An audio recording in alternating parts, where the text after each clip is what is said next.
Segundo o Plano Nacional de Amostra de Domicílios, mais de 11 milhões de brasileiros são considerados analfabetos.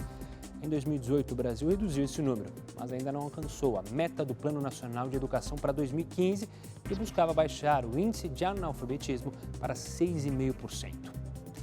Professores desvalorizados e a falta de estrutura nas escolas são apenas alguns dos problemas que se arrastam sem solução.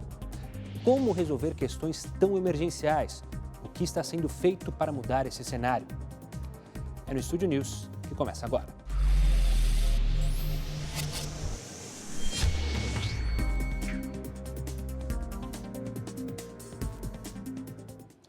Para falar sobre esse tema, eu recebo Mozar Neves Ramos, diretor de Articulação e Inovação do Instituto Ayrton Senna. Seja muito bem-vindo, Mozar. Obrigado pela participação aqui conosco. Muito obrigado. A gente começa o programa dando uma olhada em alguns números do IBGE sobre o analfabetismo no país. Quando a gente fala da população de 15 anos ou mais, os estados do Norte e Nordeste apresentam as piores taxas de analfabetismo.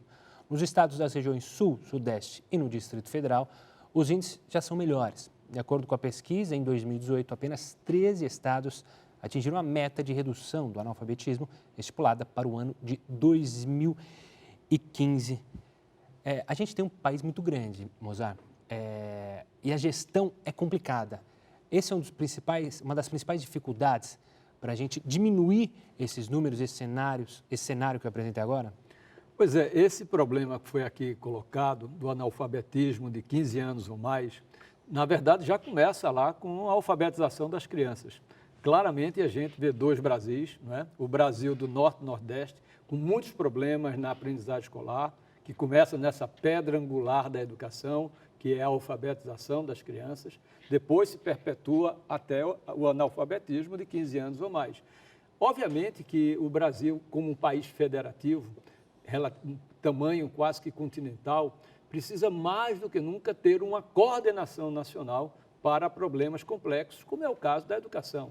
A educação é um desafio multifacetado que envolve várias políticas e, principalmente, um regime de colaboração entre a União, no caso, o Ministério da Educação, que representa a pasta da educação, com os estados e municípios. O fortalecimento dessa colaboração, articulação e, principalmente, a responsabilização por resultados. Porque um dos grandes problemas que a gente tem no país federativo, relativamente grande como o Brasil, com tantas desigualdades, é ter uma clareza da responsabilidade de cada um dos entes federados para que, de fato, esses desafios sejam vencidos. O Plano Nacional de Educação ele tem uma meta audaciosa, erradicar o analfabetismo até 2024. É muito audacioso? É possível chegar nessa meta? Olha, eu diria que as metas do Plano Nacional de Educação, exatamente pela falta da responsabilização que eu coloquei na questão anterior, está fazendo com que, na prática, a gente não vá alcançar não só essa meta, mas as demais metas, exceto duas que estão ligadas, vinculadas à área da pós-graduação, cujas metas iniciais, lá em 2014, já foram num patamar muito baixo. Então, praticamente já estavam quase que alcançadas naquele momento. O esforço foi pouco. Olhando as demais metas, principalmente da alfabetização de crianças, que é a meta de número 5, a questão da aprendizagem escolar, a questão do acesso à universidade, que é a meta 12, a meta do financiamento, que é a meta 20, nós não vamos alcançar. E não vamos principalmente porque não conseguimos dar clareza à responsabilidade de cada um dos entes para o alcance dessas metas. Por outro lado, os órgãos de controle, como tribunais de contas, ministérios públicos, estão muito atentos em relação a essas questões. E cada vez mais haverá uma cobrança, eu diria, felizmente, né, de quem tem a responsabilidade de oferecer a educação para que metas previstas em lei sejam cumpridas. E uma das fragilidades do Plano Nacional de Educação é que não há essa responsabilização e cobrança. Um belo exemplo foi colocar, até 2016, todas as crianças de 4 e jovens de 17 anos na escola. 2016. Isso por conta de uma medida em 2009 que era desvincular os recursos da União da DRU, que era um fundo que tirava um percentual, 20%, da pasta da educação e de outras pastas também do governo federal para esse fundo chamado Desvinculação dos Recursos da União. Com grande mobilização, a gente conseguiu tirar a educação dessa obrigatoriedade. Em contrapartida, deveríamos, até 2016, fazer com que todas as crianças e jovens de 4 a 17 anos estivessem na escola. Melhoramos os índices, mas estamos longe ainda de ter, por exemplo, todos os jovens de 15 a 17 anos na escola. Temos aproximadamente 1.700.000 jovens fora da escola e boa parte deles sem nenhuma atividade laboral. Esses jovens são um grande potencial, infelizmente, para ir para outros caminhos não desejáveis para o fortalecimento da sociedade. Osório, eu queria agora trazer para a nossa conversa exemplos positivos. A gente tem o estado do Espírito Santo e o Ceará, os dois estados que cresceram muito.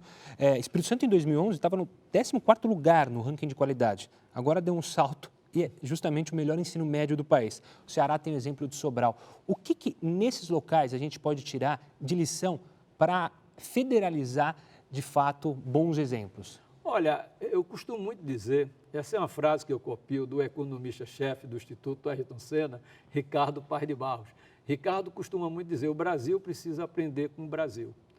A gente gosta muito de olhar, e é importante que olhe, Chicago, Columbia, Harvard, MIT, grandes e importantes universidades, para que a gente realmente possa trazer boas práticas, evidências científicas para nos ajudar a melhorar a educação. Entretanto, o Brasil tem bons exemplos, excelentes exemplos, eu diria. No caso do Ceará, não é só Sobral, hoje o Ceará inteiro. O Estado tem um regime de colaboração, que foi algo que eu falei anteriormente, que é muito forte. Hoje, uma criança cearense, ela é alfabetizada aos 7 anos de idade. Não é? E isso não é só Sobral, começou em Sobral, foi o epicentro dessa revolução do bem. Não é? Mas hoje é uma cultura, é uma política estadual. Não é? Espírito Santo, Pernambuco, são 2 estados que têm hoje resultados muito bons no campo do ensino médio.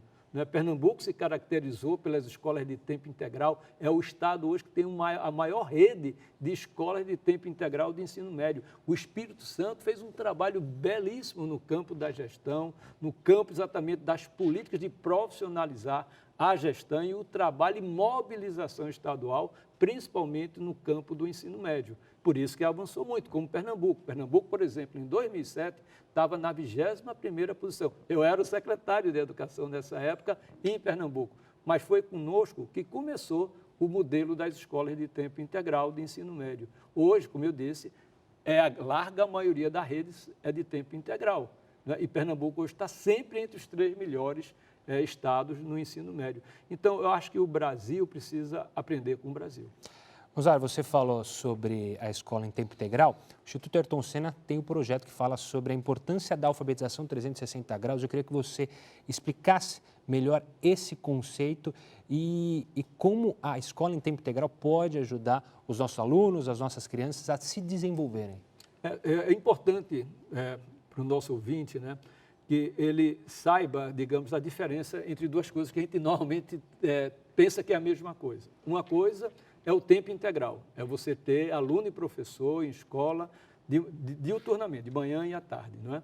A outra é o conceito da educação integral, que é algo que vai além dos aspectos cognitivos, das aprendizagens clássicas, mas é desenvolver o ser humano, o aluno, na sua totalidade. Né? Isso que significa dizer? É desenvolver habilidades, competências que são muito importantes para o mundo atual, como, por exemplo, potencializar a amabilidade, a tolerância, a resiliência, criatividade, pensamento crítico. Esse jovem está apto a resolver problemas, a ter protagonismo. Então, tudo isso pode ser potencializado através de um modelo de educação integral. Se for em tempo integral, aí é o melhor dos mundos. E foi isso, por exemplo, que o Instituto fez lá em Santa Catarina e está fazendo no ensino médio.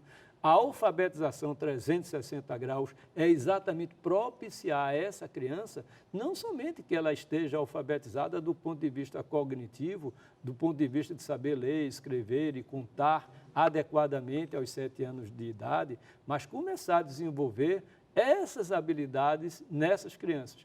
Tem um estudo do Heckman, que foi Prêmio Nobel de Economia em 2000, que ele comparou crianças na pré-escola, portanto, a gente está falando com 4, 5 anos de idade, que desenvolveram essas habilidades que eu me referi anteriormente e comparou com outras crianças que não desenvolveram essas habilidades ainda na pré-escola.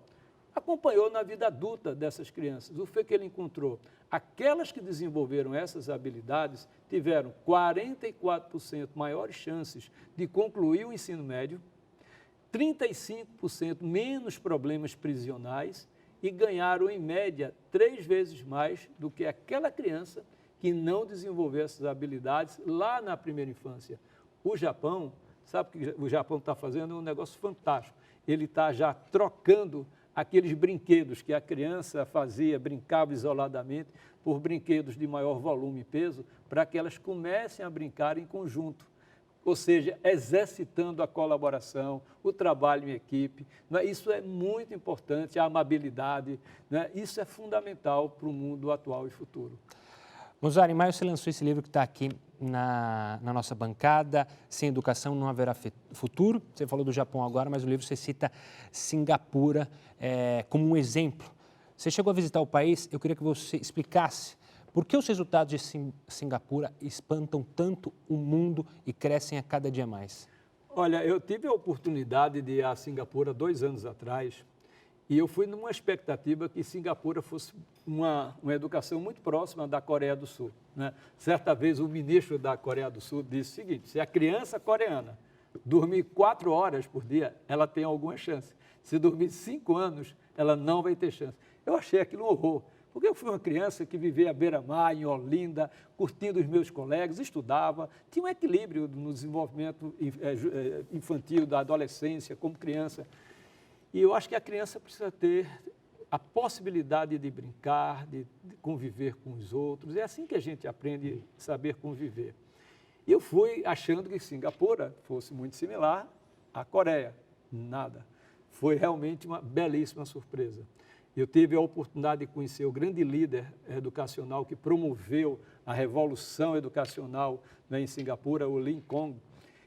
Eu perguntei a ele, professor Lee, o que vocês fizeram para que Singapura hoje fosse primeiro lugar no PISA, que é um programa de avaliação internacional que mede o desempenho de adolescentes com 15 anos de diferentes países do mundo, tanto na língua materna, em matemática e ciências. E Singapura, por exemplo, em ciências, coloca 20 pontos à frente do Japão.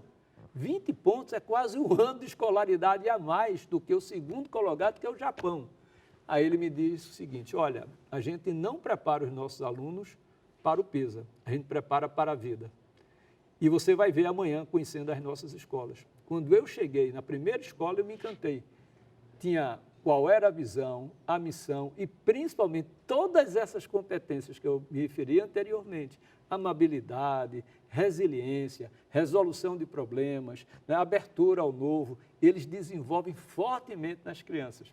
Então, são escolas que seguem um padrão curricular similar. Não é? Não há uma desigualdade. Você pode dizer, mas Singapura é um país-estado com 720 quilômetros quadrados, né?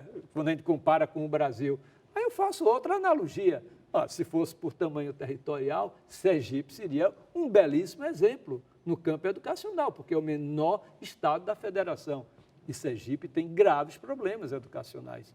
Então, não é a questão territorial, mas foi uma determinação da política pautada principalmente no binômio. Tem que ter relevância e meritocracia.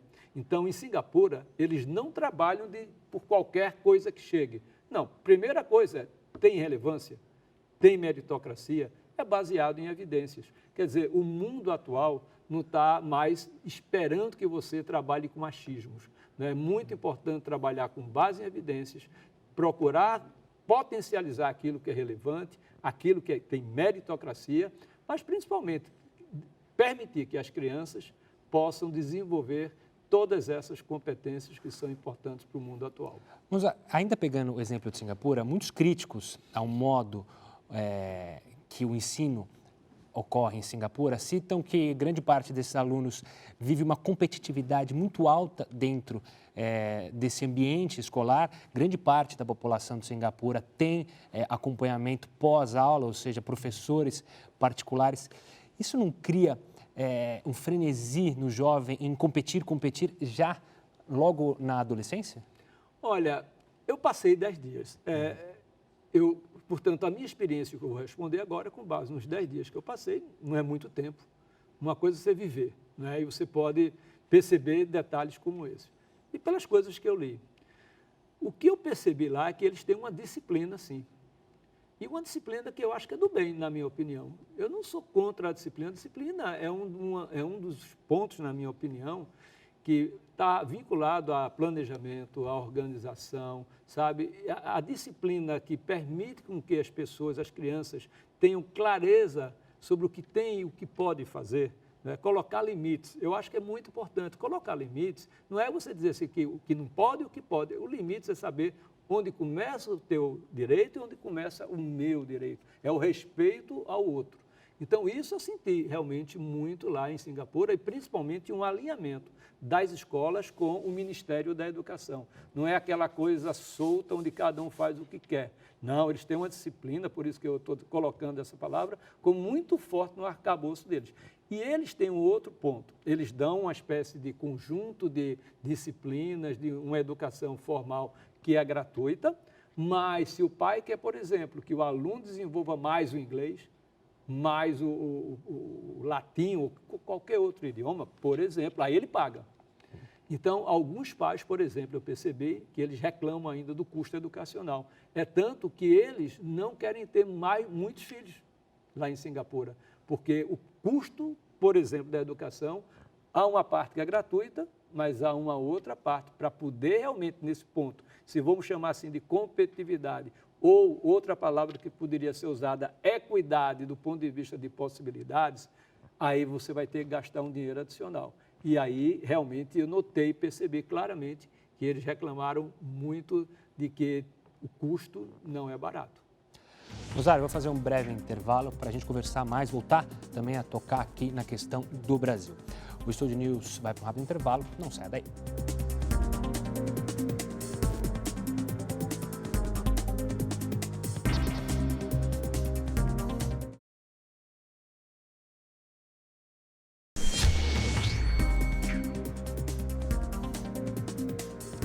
O Estúdio News está de volta e hoje eu recebo Mozar Neves Ramos, diretor de Articulação e Inovação do Instituto Ayrton Senna. Mozar, quero voltar a falar do Plano Nacional da Educação. São 20 metas e estratégias para esses próximos 10 anos, mas, segundo a Campanha Nacional pelo Direito da Educação, 80% das metas estão estagnadas. E ainda de acordo com esse estudo, 16 das 20 metas estão paradas e só 4, ou seja, 4 tiveram cumprimento parcial. Como que você analisa esse plano até agora? Pois é, com muita preocupação. Primeiro, porque ele é a grande bússola da política educacional do país, tanto no nível da educação básica, como no nível superior, do ensino superior. Né? Então, estamos com muitas dificuldades para o desenvolvimento e o alcance dessas metas.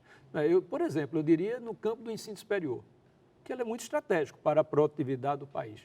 O Brasil ainda tem um percentual de jovens de 18 a 24 anos, que é a faixa etária que se espera que um jovem esteja na universidade, no ensino superior. A gente tem apenas algo em torno de 18% nessa faixa etária. Ora, quando a gente olha países como Argentina, Chile, próximos ao Brasil, tem um dobro. Os países da comunidade europeia estão acima dos 50%. E nós estamos literalmente estagnados. E com o não financiamento, o apoio, principalmente para os jovens de mais baixa renda, de ter acesso à universidade, a diminuição, quase que a redução do FIES, não de agora, já vem há vários anos, vai ser muito difícil, na minha opinião, o país alcançar essa meta. Mas ela é estratégica para a produtividade e a competitividade do Brasil.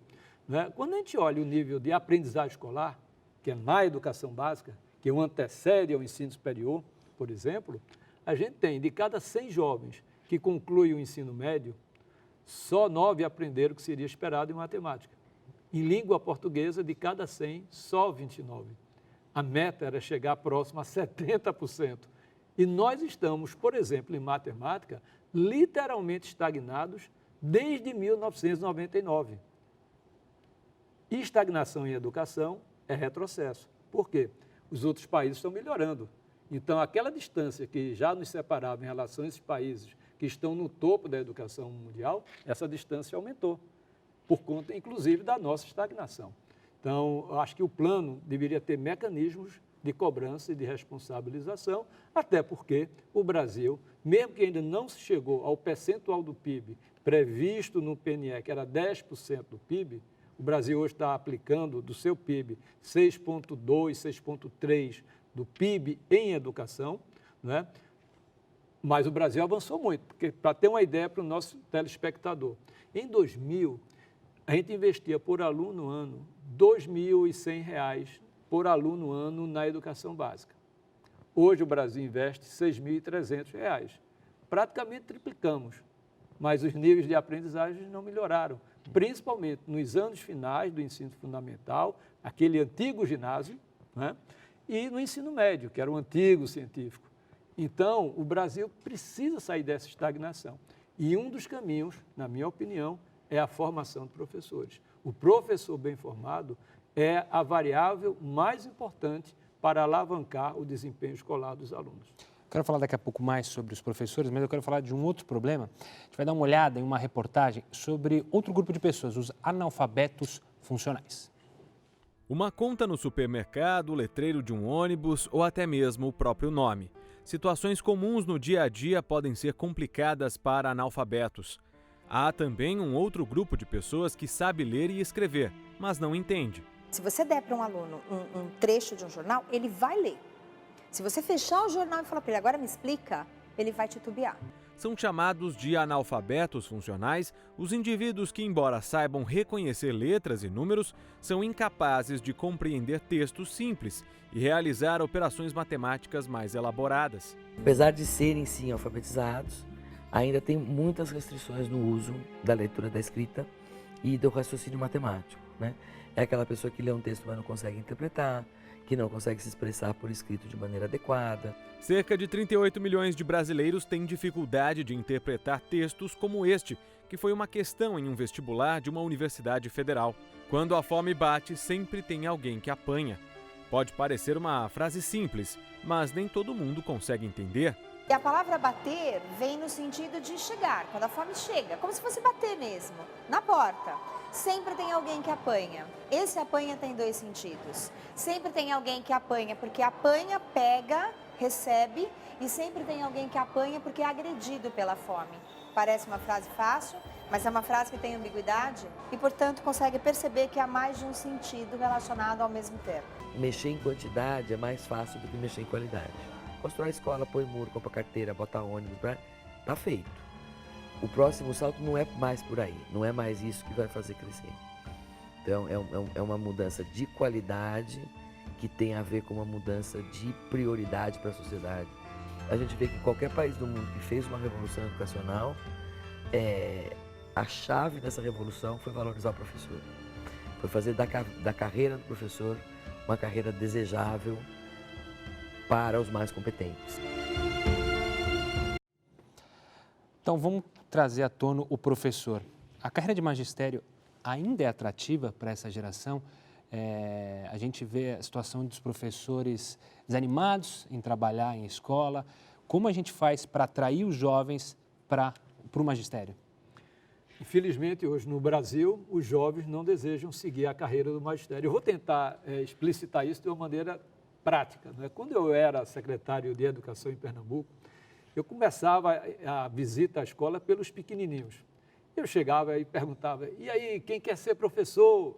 Aí a maioria levantava a mão. Quando eu chegava já no final do 5º, 6º ano do ensino fundamental, fazia a mesma pergunta. Você contava os que ainda mantinham a mão levantada. A larga maioria já não queria. Quando você chegava no final do ensino fundamental, lá no 9º ano, ninguém mais queria ser professor. Isso é um retrato da desvalorização social do professor. Não é só uma questão salarial, é uma questão muito maior do que só o salário. O salário de partida inicial de um professor, ele é 11% menor do que de outros profissionais com a mesma titulação. Entretanto, à medida em que a carreira prossegue, esses 11% passa para 43% lá pelo meio da carreira. Então, o plano de carreira formação ao longo da vida, associado a desempenho docente e melhorias salariais, deveria ser uma estratégia fundamental para motivar a nossa juventude a seguir a carreira do magistério. Mas não é só isso. Há um outro problema que tem afastado muito os jovens do magistério, a questão da violência escolar. Então, você conversa com muitos jovens, veja, o Distrito Federal é das unidades da federação, se não for a principal na rede estadual, que melhor paga os professores. Mas lá os jovens também não querem, e principalmente serem professores nas cidades satélites, principalmente naquelas de maior índice de violência, porque não querem ganhar um salário e ao mesmo tempo estarem todo momento tensos, né, preocupados não só em preparar uma boa aula, dar uma boa aula, mas também com um ambiente que não é favorável a essa boa aula. Então, a questão da violência escolar tem também afastado muitos jovens de seguir a carreira do magistério. Então, há vários pontos que nós precisamos atacar. As universidades, no meu entendimento, precisam urgentemente repensar a formação, tanto inicial como a formação continuada. Está muito distante da realidade escolar. Aí você pode perguntar, Mosaic, o que isso interfere na questão do desejo de seguir a carreira do magistério? Muito, porque os jovens fazem as licenciaturas, mas a prática docente, ela não é exercitada, não é acompanhada como deveria ser pelas universidades. Os estágios é quase que um faz de conta, né? Onde o jovem deveria, o futuro professor, deveria estar exercitando o magistério, a sala de aula, a relação ensino-aprendizagem. Todos os estudos mostram isso. Então, a universidade precisa repensar a prática docente. E aí, o que é que acontece? O jovem se sente inseguro de ir para a escola, porque ele não está preparado para trabalhar uma sala de aula, principalmente em redes públicas de periferias de grandes cidades. Aí é que ele não realmente se sente preparado. Então, é um conjunto de fatores e a própria percepção da população, da sociedade. Então, às vezes, eu dei aula na Universidade Federal de Pernambuco, eu ocupei vários cargos na universidade, fora, como secretário, mas nunca deixei a sala de aula, nunca deixei. E dei aula durante muito tempo nas licenciaturas. Alguns bons alunos até que começavam, mas quando chegava lá pelo primeiro, segundo ano, eles desistiam e faziam cursos de maior valorização, como direito, como medicina, e abdicavam de seguir a carreira do magistério. Então, nós precisamos fazer um grande esforço nacional, né? Tem que ser colaboração, as universidades, com as redes de ensino, os empregadores, que são os estados e municípios, e isso tem que ser coordenado pelo Ministério da Educação, que quem coordena a macro política nacional. Do mesmo jeito que a gente criou um Fundeb, que é um Fundo para a Educação Básica, que permite, pelo menos ao governante, colocar 60% desse fundo para pagamento, salário do professor, eu acho que nós deveríamos começar, principalmente agora que vai ser renovado o Fundeb em 2020, algo que pudesse dar de atratividade pela carreira do magistério, está vinculada ao plano de carreira desse professor. Mozart, você falou do abandono do magistério, mas um outro abandono que você já mencionou, inclusive numa entrevista para a BBC Brasil, é a reprovação dos alunos e o abandono escolar. Isso custa para o Brasil mais de 30 bilhões de reais nesse serviço que eu mencionei há pouco. O abandono escolar é uma preocupação também e a gente pode colocar na culpa, você citou vários exemplos de como os professores deixam, quem desejava ser professor deixa de ser professor. O abandono escolar está muito ligado também ao problema em que a sociedade e a escola estão afastadas, ou seja, cada vez mais a gente não vê uma integração da escola com a sua comunidade em volta, com a participação dos moradores do bairro, em eventos. Isso faz com que a escola seja pouco atrativa? Esse é um dos fatores, né? Aí tem um conjunto de fatores, esse é um deles, né? Essa relação escola e o ambiente onde essa escola se encontra. Aí o papel do diretor da escola ou da diretora é fundamental. Ele precisa fazer essa articulação. A escola não pode ser um disco voador que chegou ali na comunidade e ficou.